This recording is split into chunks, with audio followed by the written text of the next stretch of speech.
ఉన్నతమైన నామం బట్టి మీ యొక్క ప్రియకుమారుడు మా రక్షకుడు యేసుక్రీస్తు ద్వారా కృతజ్ఞతలు తెలియజేసుకుంటున్నాను నాయన. మీరు రాయించినటువంటి జీవ గ్రంథంలో నుండి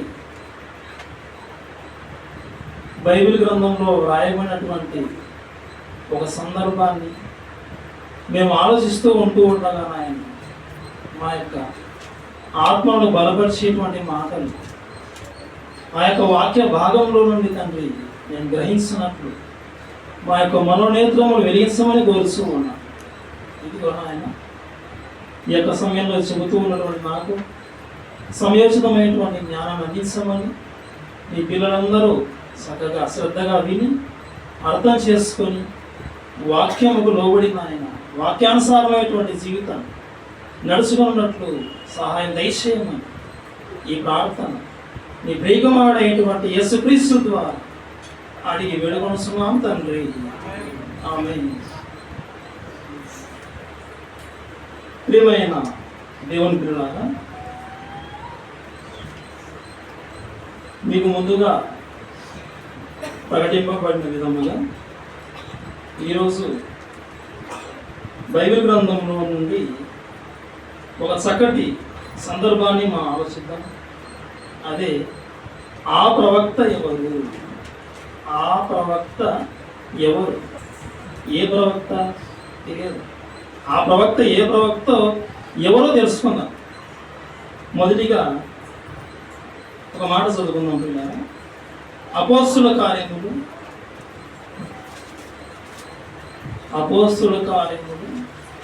3వ అధ్యాయం. అపోస్తుల కార్యములు 3వ అధ్యాయం 22వ వచనం. మోషే ఇట్లా నేను ఇక్కడ చెప్పేది ఎవరంటే పేతురుగా. ఆయన చెబుతూ మోషే అన్నాడట, ఎప్పుడో భూమి మీద కాలం గడిపుకొని గతించి వెళ్ళిపోయినటువంటి మోషే గురించి చెప్తా ఉన్నాడు. మోషే ఇట్లా నేను ఏమన్నాడు? మోషే, ప్రభు అయిన దేవుడు నా వంటి ఒక ప్రవక్తను మీ సహోదరులలో నుండి మీ కొరకు పుట్టించును. మోషే ఏమన్నాడంటే, దేవుడు తెలియజేయగా మోషే అన్నాడు, నా వంటి ఒక ప్రవక్త మీ సహోదరుల నుండి మీ కోసం పుట్టిస్తాడు. ఒక ప్రవక్త పుడతాడు. ఇది ఒక మాట. ఇక తర్వాత కంటిన్యూగా చూస్తే ఆయన మీతో ఏమి చెప్పినను అన్ని విషయములలో మీరు ఆయన మాట వినవలేను. ఆయన ఏ చెప్తాడో, ఆయన ఏ విషయాలు చెప్తాడో అన్ని విషయాలు వినాల్సిందే. మాట ఆయన చెప్పిన ప్రతి మాట వినవలసిందే. మోషే చెప్పినటువంటి ఆ ప్రవక్త ఎవరు? దేవుడికి తెలియజేసినటువంటి ఆ ప్రవక్త ఎవరు? నిజంగా మోషే చెప్పాడని చెప్తా ఉన్నాడు కదా, మోషే చెప్పాడా? చూద్దాం ఒకసారి. ద్వితీయోపదేశకాండం 18వ అధ్యాయం. ద్వితీయోపదేశకాండం 18వ అధ్యాయం 16వ వచనం.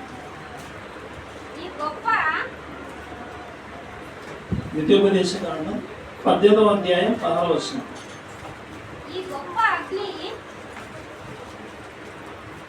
ఆ సమయమున ద్వితీయోపదేశకాండం 18వ అధ్యాయం 16వ వచనం. ఈ గొప్ప అగ్ని నాకు ఇకను కనబడకుండును గాక అని చెప్పి తిని అందరూ అమలు చేస్తా ఉన్నారు పిల్లలు.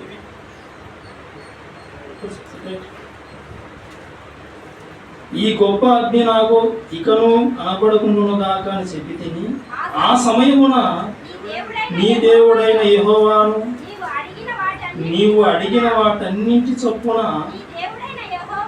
ఇక్కడ ఉంటే చూద్దాం, నీ దేవుడైన యెహోవా నీ మధ్యను నా వంటి ప్రవక్తను నీ సహోదరులలో నీ కొరకు పుట్టించును.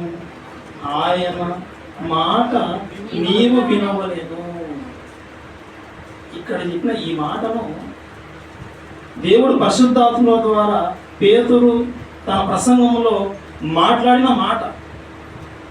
మోషే గొప్పగా జన్మించాడు, ఇశ్రాయేలు నడిపించాడు, ఒక సాత్వికుడుగా కనబడతా ఉన్నాడు. మోషే మంచి స్వభావం గల వ్యక్తి, జనులను నడిపించాడు, ఎంతో ఓపిక. ఒక 50 మంది సంఘాన్ని నడిపించాలంటేనే అందరూ మాట వింటారంటే కాదు. ఆ రోజు లక్షల సంఖ్య, అంతమంది జనాభాను నడిపించడం అంటే అందులో వారి చరిత్ర చదివినప్పుడు మనకు తెలియదే కాదు. ఆహారం కోసం అడిగారు, భోజనం టైం అయిపోతుంది, ఏంటి ప్రసంగం, నీళ్ళు లేవు, నీళ్ళు దొరికినప్పుడు చేదు నీళ్ళు, మాంసం లేదు. ఇలా జ్ఞాపకం చేసి విసిగించే సందర్భాలు ఎన్నో ఉన్నాయి. చాలా బాధపడ్డాడు మోషే, వీళ్ళని నేను కన్నానా ఇంతమందిని అని దేవుని దగ్గర కూడా మొరపెట్టుకుంటాడు మన సందర్భం. ప్రియమైన దేవుని పిల్లలారా, నా వంటి ప్రవక్త, నా లాంటి అంటే మోషే కూడా ప్రవక్తేనా? మోషే కూడా ప్రవక్తనే. నా వంటి ప్రవక్త దేవుడు పుట్టిస్తాడు. అయితే ఆ ప్రవక్త మాట మీరు వినాలి, ఆ ప్రవక్త చెప్పేటువంటి ప్రతి మాట వినాలి మీరు. అది చెప్పారు. ఆ ప్రవక్త ఎవరు, అది మనం చూద్దాం. అసలు ప్రవక్త అంటే ఎవరు, ప్రవక్త యొక్క పరిస్థితి ఏంటి? దేవుని దగ్గర నుండి పంపబడిన వ్యక్తి, దేవుడు చెప్పమన్న మాట ప్రజలు బోధించిన వ్యక్తే ఎవరంటే ప్రవక్త. ఇది గుర్తుపెట్టుకో. దేవుడు తన మాటలు తెలియజేసి ఏ వ్యక్తి ద్వారా అయితే ప్రజల మధ్యకు పంపించి తన మాటలు చెప్పమన్నాడో, తన మాటలను, దేవుని యొక్క మాటలను ప్రజలు బోధించిన వాళ్ళే ప్రవక్తలు. ఒక యెషయా ప్రవక్త, ఒక ఇర్మియా, ఒక యెహెజ్కేలు, దానియేలు, హోషేయ దగ్గర మొదలు పెడితే చివరికి మలాకి వరకు ఉన్నటువంటి ప్రవక్తలు, రాయబడినటువంటి పుస్తకాల సామర్థ్యం, సంఖ్య, అధ్యాయాలను బట్టి చూస్తే పెద్ద ప్రవక్తలు కనబడతారు, చిన్న ప్రవక్తలు కనబడతారు. వీళ్ళందరూ ప్రవక్తలు. మోషే కూడా దేవుని దగ్గర ఉండే దేవుని యొక్క మాటలు తీసుకొని ఇశ్రాయేలు సమాజానికి చెప్పాడు. ఆయన ప్రవక్తే. నా లాంటి ప్రవక్త వస్తాడు, ఆయన మాట మీరు వినాలి. నా మాట అయితే మీరు ఎలా వింటున్నారో ఇశ్రాయేలులారా, దేవుని దగ్గర నుండి నేను తెచ్చే మాట ఎలా వింటున్నారో మీరు, అదేవిధంగా ఒక ప్రవక్తను దేవుడు పుట్టిస్తాడు. ఆ పుట్టే ప్రవక్త కూడా మీలో నుండే, మీ సహోదరులో నుండే, ఈ జనాంగంలో నుండే దేవుడు పుట్టిస్తాడు. ఆయన మాట మీరు వినాలి. అది చెప్పాడు. ప్రవక్త అనగా ఎవరో మనం తెలుసుకున్నాం. దేవుడు పంపగా, దేవుడు తన మాటలు తెలియజేసినప్పుడు ఆ మాటలు ప్రజలతో బోధించిన వాళ్ళు. అయితే ప్రవక్తలు ఇక్కడ పురుషులు కనబడతా ఉన్నారు. అదేవిధంగా దేవుని మాటలు సమాజానికి, మనుషులకు బోధించిన వాళ్ళలో స్త్రీలు కూడా ఉన్నారు. వాళ్ళు ఎవరంటే ప్రవక్తికలు అనొచ్చు. ఉదాహరణకు ఒక మిరియాము, మోసే అహరోనుల సహోదరి మిరియాము ఒక ప్రవక్తి. ఇంకా దెబోరా ఒక ప్రవక్తి. అంటే దేవుని మాటలను సమాజానికి తెలియజేసిన వారిలో పురుషులు ఉన్నారు, స్త్రీలు ఉన్నారు. పురుషులు ప్రవక్తలు, స్త్రీలు ప్రవక్తికలు. ఇంకా ముందుకు వెళ్ళిపోతే ఇంకొంతమంది ఉన్నారు. ఎలాంటి ప్రవక్తలు ఉన్నారంటే అబద్ధ ప్రవక్తలు ఉన్నారు. దేవుడు చెప్పిండాడు, మాకు దేవుడు చెప్పాడు, మాకు దేవుడు చెప్పాడు చెప్పాడు చెప్పాడు వచ్చి చెప్తారు, కానీ వాళ్ళకు దేవుడు చెప్పిన దాఖలాలు ఉండవు. అందుకే పేతురు గారు ఆనాడు ప్రారంభ శతాబ్దంలో హెచ్చరిక చేశాడు తన పత్రికలు. పేతురు రాసినటువంటి 2వ పత్రిక,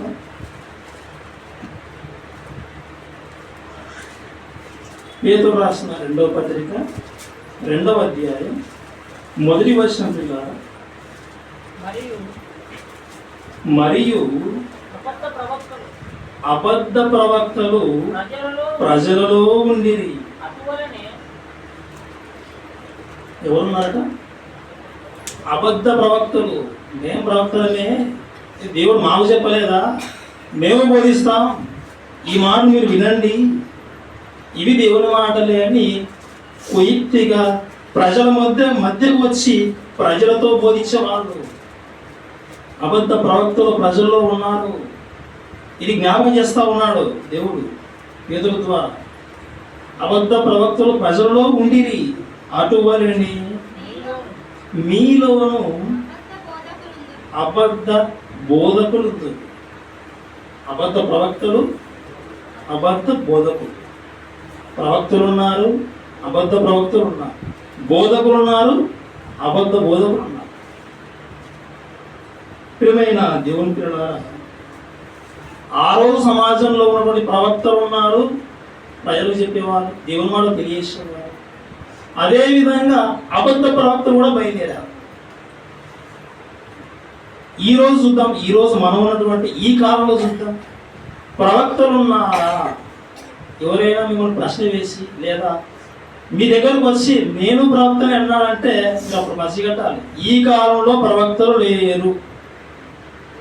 మొదటి శతాబ్దంలో బైబిల్ పుస్తకం ఇది పూర్తయి ప్రణగ్రంథం రాసిన తర్వాత, ఈ పుస్తకాల సమ్మేళనం జరిగిన తర్వాత ప్రారంభ శతాబ్దంలో ఇక తర్వాత నుండి ఏ ప్రవక్త పుట్టలేదు.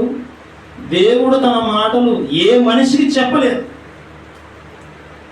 బైబిల్లో ఉన్నాడు, మా ప్రవక్త బైబిల్లో ఉన్నాడని కొంతమంది చెప్తారు. ప్రియమైన దేవుని పిల్లలారా, ఆ మాటలో కూడా కరెక్ట్గా ఆ ప్రవక్త ఎవరో మనం తెలుసుకుంటూ ఉన్నాం. ప్రవక్త అంటే ఎలా ఉంటాడో మనం తెలుసుకున్నాం. అందులో దేవుని మాట తెలియజేసిన వారిలో స్త్రీలు కూడా ఉన్నారు, ప్రవక్తలు ఉన్నారని తెలుసుకున్నాం. అందులో ప్రవక్తలుగా ఉంటే అదే విధంగా అబద్ధ ప్రవక్తలు కూడా ఉన్నారు. పేతురు గారు చెప్పే సమయానికి ఇంకా కొంతకాలం తర్వాత ప్రవక్తలు అసలు ఉన్నారు. ఇక ఉండేది ఎవరు ఉంటారంటే దేవుని మాటలు గ్రంథస్థం చేయబడిన తర్వాత పుస్తకంలో ఉన్నటువంటి మాటలు చదివి బయటికి చెప్పే వాళ్ళే ఉంటారు, వాళ్ళే బోధకులు. ఈ బోధకులు ఉన్నారు. తర్వాత ఈ బోధకులు మాటలు తెలియజేస్తూ ఉంటే అబద్ధ బోధకులు కూడా సంఘాల్లోకి ప్రవేశించారు. అబద్ధ ప్రవక్తల విషయమై, అబద్ధ బోధకుల విషయమై జాగ్రత్తగా ఉండాలి. ప్రియమైన దేవుని పిల్లలారా, మనం అనుకుంటాం అబద్ధ ప్రవక్తలు అంటే ఎలా ఉంటారు, అబద్ధ బోధకులు ఎలా ఉంటారంటే వాళ్ళు కూడా మనలాంటి మనుషులే. పౌలు గారు ఉన్నటువంటి కాలంలోనే ఆయనే సంఘం విషయమై బాధపడుతూ చెప్పిన మాట, ఒక మాట చూసుకుందాం, ఒక మాట జ్ఞాపకం చేసుకున్నాం. ఎందుకంటే మనం కూడా జాగ్రత్తగా ఉండాలి. ఆ రోజే పేతురు గారు జాగ్రత్త, అబద్ధ ప్రవక్తలు ఉన్నారు, జాగ్రత్త అబద్ధ బోధకులు ఉన్నారని సంఘాలకు హెచ్చరించినట్లుగా మనకు కనబడతా ఉంది. ప్రియమైన దేవుని కూడా పౌలు గారు కూడా చెప్పినటువంటి ఒక మాట చూద్దాం. అపోస్తుల కార్యములు 20వ అధ్యాయం, అపోస్తుల కార్యములు 20వ అధ్యాయం 29వ వచనం 30వ వచనం. అపోస్తుల కార్యములు 20వ అధ్యాయం 29వ వచనం 30వ వచనం. నేను వెళ్ళిపోయిన తరువాత, నేను మీ దగ్గర నుండి వెళ్ళిపోతా ఉన్నాను, నేను వెళ్ళిపోయిన తర్వాత క్రూరమైన తోడేళ్ళు నీలో ప్రవేశించునని నాకు తెలియను, వారు మందను కనికరింపరు. క్రూరమైన తోడేలు ఉంటాయా? ఉంటాయి. ఆ రోజే ఉన్నప్పుడు, అంత ప్రసంగం చేసేటువంటి ఆయనే ఉన్నప్పుడు, సువార్త ప్రపంచం జరిగినటువంటి ఆ దినాల్లో ఉన్నప్పుడు, ఇప్పుడు ఈ రోజు ఈ కాలంలో సంఘాలలో మన మధ్య క్రూరమైన తోడేళ్ల స్వభావం కలిగినటువంటి వాళ్ళు ఉండరా అంటే ఉంటారు. ప్రియమైన దేవుడు, జాగ్రత్తగా ఉంటాం. అంతా మన వాళ్ళే అనుకుంటాం, తర్వాత వాళ్ళే మనం నిందిస్తారు. వారు మందను కనికరింపరు.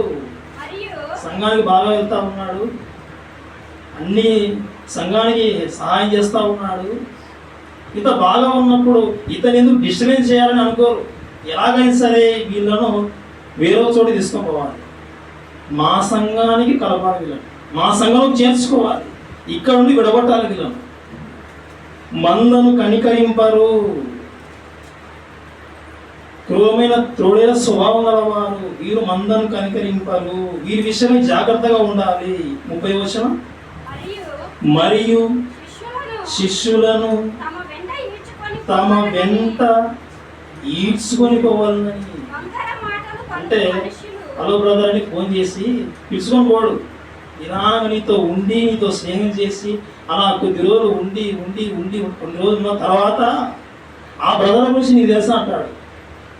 ఏమైపోతావంటే అవును నాతో పాటు బాగా ఉన్నాడు కదా, ఈయన ఏం చెప్పినా కరెక్టే అని నాకు తెలియదు ఆ బ్రదర్ గురించి అని అన్నప్పుడు అతను అంతా ఏదో లేనిపోయిన మాటలు అన్నీ చెప్పిన తర్వాత నువ్వు కలవరం అయిపోయి ఏది నిజమైన బోధ నీకు అర్థం కాక ఈ బోధ సరైనది కాదని ఉన్నటువంటి సత్యవాక్యం నుండి నువ్వు నెమ్మదిగా వేరైపోయి ఉంటావు.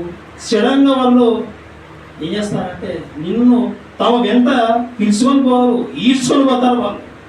అదే చెప్పాడు ఇక్కడ. ఈ మాట ఇలా చదువుకోవాలమ్మా, శిష్యులను ఈడ్చుకొని పోవాలని. ఎలాంటి మాటలు? వంకర మాటలు పలుకు మనుషులు ఎక్కడి నుండో కాదు, మీలో నుండే బయలుదేరుదురు. జాగ్రత్త. అబద్ధ ప్రవక్త విషయమై, అబద్ధ బోధకుల విషయమై. అసలు ఈ కాలంలో ప్రవక్త లేడు. అబద్ధ ప్రవక్త ఎక్కడికి వస్తాడు? నేను ప్రవక్తనే అన్నాడంటే సులువుగా అర్థమవుతుంది, ఇద్దరు ప్రవక్త కాదు. బైబిల్ ఆల్రెడీ పూర్తి అయిపోయింది. బైబిల్ పూర్తి కాకుండా ఇంకా ఉంటే ఈ కాలంలో కూడా దేవుడు ఏమైనా తెలియజేయాలనుకుంటే ఒక వ్యక్తి ద్వారా పంపిస్తాడు. దేవుడు చెప్పాలనుకున్నటువంటి ప్రతి విషయాన్ని ఆయా కాలంలో వ్రాయించుకుంటూ చెప్పించుకుంటూ వచ్చాడు. బైబిల్ గ్రంథస్థం చేయబడింది. ఇప్పుడు ఏ ప్రవక్త పుట్టాడు? నేను ప్రవక్తనని ఒకవేళ ఎవరైనా అంటే అది ఒట్టి మాట. ఈరోజు బోధకులు మాత్రమే ఉన్నారు. బైబిల్లో ఉన్న విషయాలు చదువుకునే వాళ్ళు బోధకులు మాత్రమే. అందులో వీరి మధ్య కూడా అందరూ సత్య సంబంధమైన బోధ చేసే వాళ్ళైతే ఉన్నారు. మీరు పసిగట్టాలి. మీతో సహవాసం చేసే వాళ్ళు కావచ్చు, మీతో స్నేహపూర్వకంగా ఉన్నవాళ్ళు కావచ్చు, బైబిల్ ఓపెన్ యూనివర్సిటీ ఇండియన్ ఇంటర్నేషనల్ను మరి కూలగొట్టే విధంగా భిన్నాభిప్రాయాలు మీ మధ్యలోనే మీకే చెబుతారు. అలాంటి సందర్భాలు కూడా నేను కూడా గమనించాను, కొన్ని సందర్భాలు గమనించాను. కాబట్టి జాగ్రత్తగా ఈ హెచ్చరికలు మీరు జ్ఞాపకం చేస్తూ ఉన్నప్పుడు ఏమైనా మీరు ఉన్న బోధ నిజమైనదే, మీరు నిలిచింది సత్యానికి ఆధారంగా ఉన్నటువంటి సంఘంలోనే మీరు ఉన్నారు. ఓకే పిల్లరా, ఆ ప్రవక్త గూర్చి ఎవరైనా పసిగట్టారా? చూద్దాం ఒకసారి. యోహాను సువార్త 1వ అధ్యాయం 45వ వచనం. యోహాను సువార్త 1వ అధ్యాయం 45వ వచనం. ఇప్పుడు ఫిలిప్పు మాట్లాడుతూ ఉన్నాడు. ఆ ఫిలిప్పు ఏం చెప్తా ఉన్నాడో చూద్దాం. ఫిలిప్పు నతనయేలును కనుగొని ధర్మశాస్త్రములో మోషేయు ప్రవక్తలను ఎవరిని గూర్చి వ్రాసిరో ఆయనను కనుగొంటిమి. ఆయన ఎవరో కాదు, యేసేపు కుమారుడైన నజరేయుడకు యేసు అని అతనితో చెప్పాను. ఫిలిప్పు నతనయేలుతో చెప్పాడు. నతనయేలు ఒక ఆయన మేము కనుగొన్నాం, మేము కళ్ళతో చూసాం. ఆయన ఎవరో కాదు, మోసే ధర్మశాస్త్రంలో వ్రాయబడినటువంటి మాటలు ఏవైతే ఉన్నాయో, ఎవరి గురించి వ్రాయబడ్డాయో, ప్రవక్తల గ్రంథాలలో ఎవరి గురించి హైలైట్ చేసి రాయబడ్డాయో, ఎవరినైతే జ్ఞాపకం చేస్తూ ఉన్నాయో, ఎవరినైతే ఒక మహనీయుని గురించి జ్ఞాపకం చేశాయో కొన్ని మాటలు, అలాంటి స్వభావం గల వ్యక్తి మేము కనుగొన్నాం. ఆయన ఎవరో కాదు, యేసు అని నతనయేలుతో ఫిలిప్పు చెప్పాడు. మోసే ధర్మశాస్త్రంలోనూ ప్రవక్తల గ్రంథాలలోనూ రాయబడిన యేసు ఈయన, రాయబడిన ఆ వ్యక్తి యేసేనా? ఫిలిప్పు ఇలా చెప్పాడు కదా. అయితే ఈ ఈ వ్యక్తి మాటే కాకుండా యేసుక్రీస్తు ఏమన్నాడు చూద్దాం. యేసుక్రీస్తు లూకాసు వార్త, అక్కడే ఒక పేజీ వెనక్కి వెళ్ళండి. లూకాసు వార్త 24వ అధ్యాయం 44వ వచనం. అంతటా ఆయన అంతటా ఆయన అంటే యేసుక్రీస్తు వారు. యేసుక్రీస్తు వారే స్వయంగా చెప్తా ఉన్నాడు. తర్వాత మోసే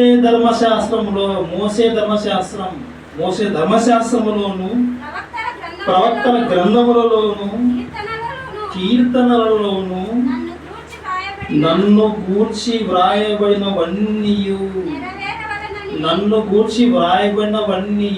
నన్ను గూర్చి ధర్మశాస్త్రములోను ప్రవక్తల గ్రంథాలలోను కీర్తన గ్రంథంలోను వ్రాయబడ్డాయి. నన్ను గూర్చి వ్రాయబడినవన్నీ నెరవేరవలనని నెరవేరవలనని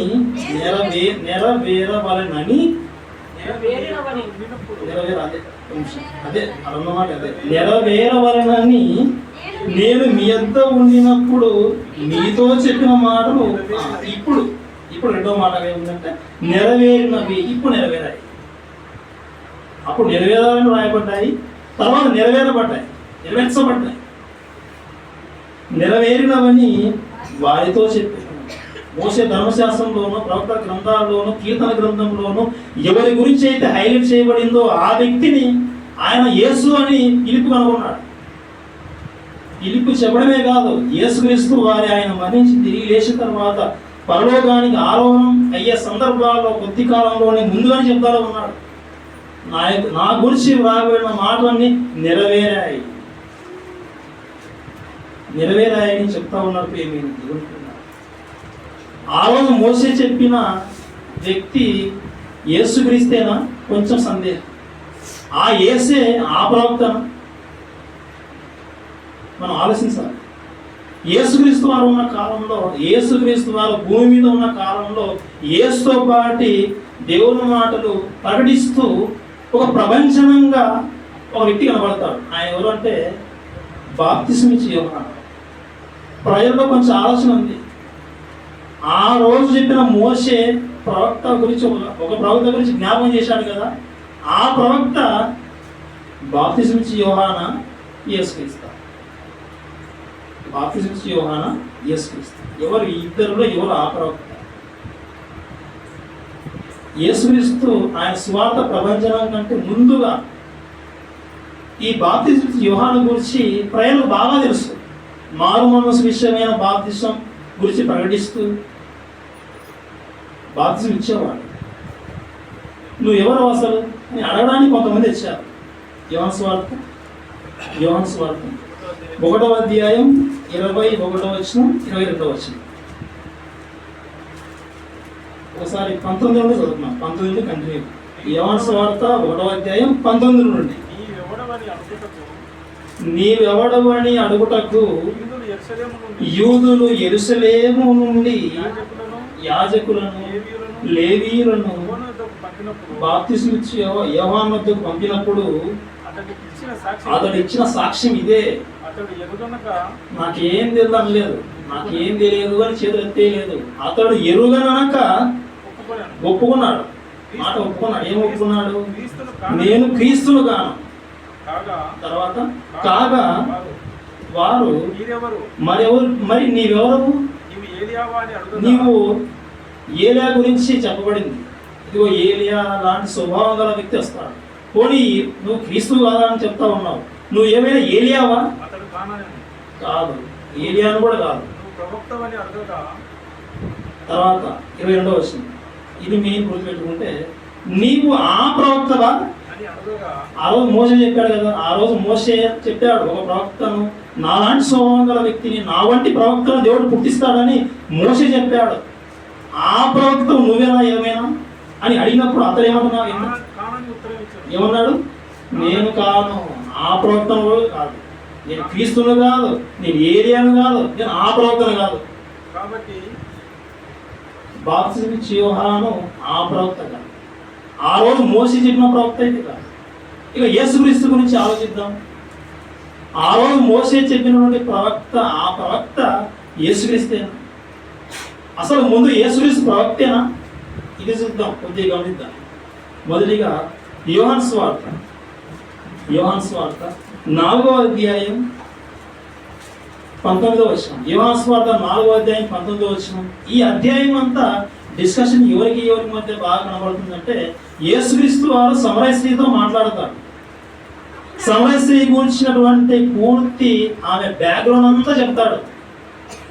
అప్పుడు ఆమె ఆయన గురించి ఏ మాటలు మాట్లాడిందో చూద్దాం. 19వ వచనం, 4వ అధ్యాయం 19వ వచనం యోహాను సువార్త. అప్పుడు ఆ స్త్రీ, అయ్యా నీవు ప్రవక్తవని నేను గ్రహించుచున్నాను. అంటే ఇక్కడ సమరయ స్త్రీ యేసుక్రీస్తు గురించి ఏమన్నది? ప్రవక్త, నీవు ప్రవక్తవని నేను గ్రహించుచున్నాను. ఒక స్త్రీ యేసు గురించి ప్రవక్త అని చెప్పింది స్త్రీ. ఇంకా పురుషులలో ఎవరైనా నువ్వు ప్రవక్తవని చెప్పినట్టుగా ఉందా అని చూస్తే తర్వాత యోహాను సువార్తలోనే 9వ అధ్యాయం, యోహాను సువార్త 9వ అధ్యాయం, ఒకసారి మొదటి వచనం 2వ వచనం చదువుకుందాం. ఆయన మార్గంలో పోతుండగా పుట్టు గుడ్డి అయిన ఒక మనుషుడు కనబడేను. ఆయన శిష్యులు, బోధకుడా వీడు గుడ్డివాడై పుట్టుటకు ఎవడు పాపం చేసెను? వీని కన్నవారా అని ఆయన అడగగా, ఇక్కడ ఒక మనిషి గురించి, ఒక పురుషుని గురించి కనబడతా ఉంది. పుట్టుకతోనే గుడ్డి వ్యక్తిగా, చూపు లేని వ్యక్తిగా ఉన్నాడు. ఈ వ్యక్తికి యేసుక్రీస్తు వారు చూపిస్తాడు. ఈ గుడ్డివాడు కన్నులు తెరుస్తాడు. అప్పుడు సమాజంలో ఉన్న వాళ్ళందరూ వస్తారు. వచ్చి దీన్ని ఎవరు బాగు చేశారు మాకు చెప్పంటే, ఈ వ్యక్తికి తెలియదు, కళ్ళు కనబడలేదు, బాగు చేసి ఆయన వెళ్ళిపోయాడు. నిన్ను ఎవరు బాగు చేశారని అడిగినప్పుడు ఆ వ్యక్తి చెప్పాడు. వాళ్ళు తర్వాత కొంతసేపు తర్వాత మళ్ళీ వచ్చి అడిగారు, ఎవరు బాగు చేశారు, నిన్ను ఎవరు బాగు చేశారు అన్నప్పుడు ఆ వ్యక్తి ఏమన్నాడు చూద్దాం. 17వ వచనం, యోహాను సువార్త 9వ అధ్యాయం 17వ వచనం. కాబట్టి వారు మరలా, అంటే రెండవసారి వారు మరలా ఆ గుడ్డివానితో, అతడు ఒక ఆయన నేను బాగు చేశాడు కదా, అతడు నీ కన్నులు తెరిచినందుకు నీవు అతని గూర్చి ఏమనుకుంటున్నావు అని అడగగా, వాడు ఆయన ఒక ప్రవక్త నేను. సమరయ స్త్రీ చెప్పింది ఆయన ప్రవక్త అని. ఇక్కడ అరో స్త్రీ, ఇక్కడ పురుషుడు. గుడ్డివాడి కన్ను తెరవబడితే బాగుపడిన వ్యక్తి అని చెప్తా ఉన్నాడు ఆయన ప్రవక్త. వాళ్ళందరూ షాక్ అయిపోయారు, కొద్దిగా బాధపడ్డారు. యేసుక్రీస్తుని ఎంతసేపు ఉన్నా కానీ తక్కువ చేయాలి, కించపరచాలనే స్వభావంతో తిరుగుతూ ఉన్నారు. ఆ గుడ్డివాడు బాగుపడి ఆయన ప్రవక్త అయ్యేసరికి వీళ్ళు కొద్దిగా సిగ్గుపడి వెళ్ళిపోయారు. ఇంకా చూద్దాం, ఇంకా ప్రవక్త అనే సందర్భం చూద్దాం ఒకసారి. ఇదే యోహాను సువార్త 21వ అధ్యాయం,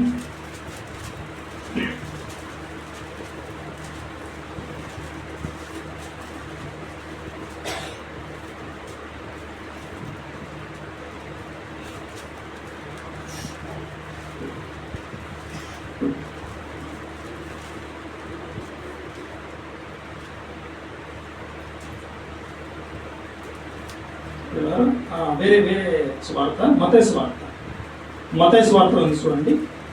ఈ స్వార్థలు ఉన్నాయి చాలా, కానీ మత్తయి స్వార్థ గురించి నేను జ్ఞాపకం చేస్తా ఉన్నాను. మత్తయి స్వార్థ 21వ అధ్యాయం, 11వ వచనం.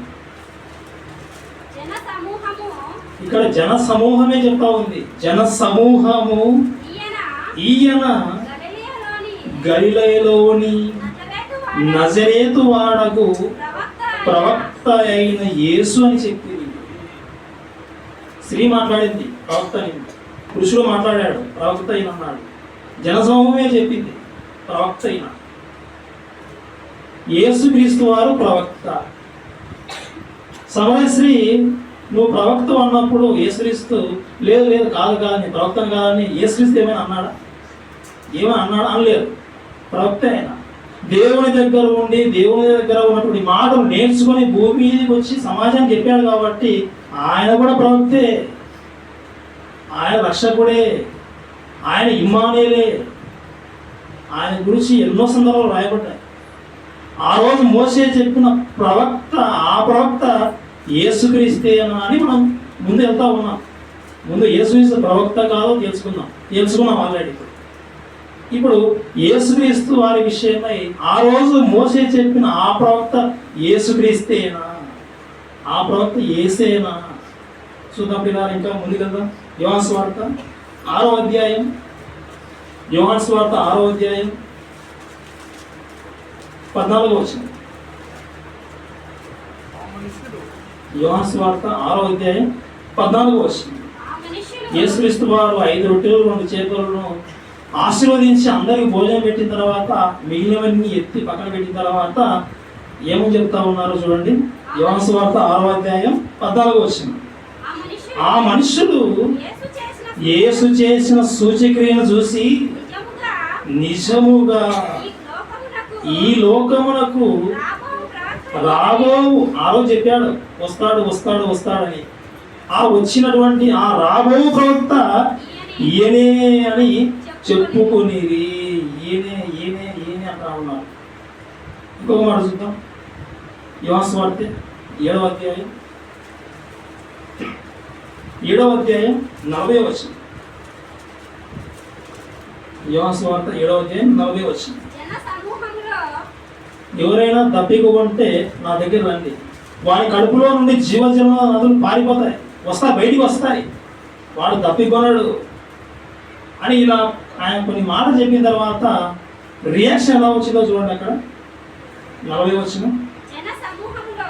ఇక్కడ కూడా జన సమూహములలో కొందరు ఈ మాటలు విని నిజముగా ఈయన, ఇక్కడ బాగా చూడండి పేరు ఉన్నట్టుగా క్లియర్గా కనబడుతుంది.